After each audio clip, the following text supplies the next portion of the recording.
लोगों को जैसो चलिए आज का पाठ स्टार्ट करते हैं। आज है 22 अप्रैल मंगलवार। आज का पाठ लिया गया है यूहन्ना रचित सुसमाचार अध्याय 20 पद संख्या 11 से 18 तक। इसमें इस तरह से लिखा हुआ है, मरियम कब्र के पास बाहर रोती रही।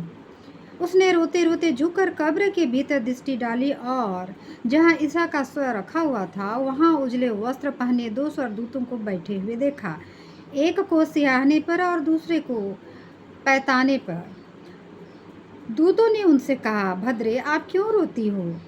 उसने उत्तर दिया, वे मेरे प्रभु को उठा ले गए हैं और मैं नहीं जानती कि उन्होंने उन्हें कहाँ रखा है। वह यह कहकर मुड़ी और उसने ईसा को खड़ा देखा, किंतु वह उसे पहचान नहीं पाई। ईसा ने उनसे कहा, भद्रे, आप क्यों रोती हो? किसे ढूंढती हो? मरियम ने उन्हें माली समझकर कहा, महोदय, यदि आप उन्हें उठा ले गए हैं तो मुझे बता दीजिए कि आपने उन्हें कहाँ रखा है और मैं उन्हें ले जाऊंगी। इस पर ईसा ने उससे कहा, मरियम।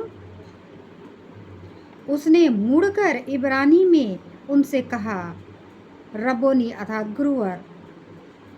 ईसा ने उनसे कहा, चरणों से लिपटकर मुझे मत रोको, मैं अब तक पिता के पास ऊपर नहीं गया हूँ।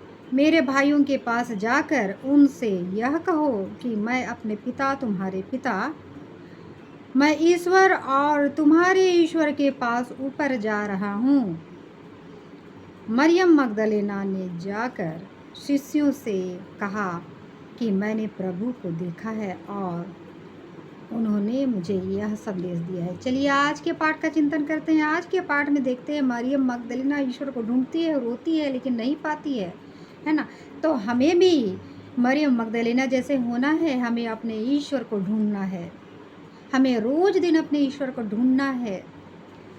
यहाँ पे लिखा है, यदि पवित्र वचन कहता है, यदि तुम मुझे संपूर्ण हृदय से ढूंढोगे तो मैं तुम्हें मिल जाऊंगा।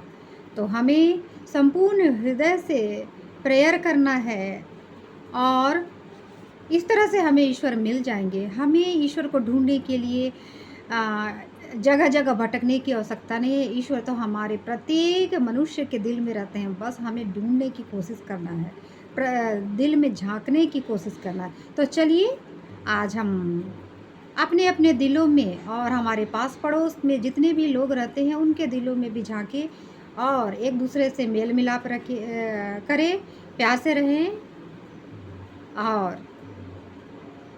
ईश्वर में सदा बने रहें। धन्यवाद।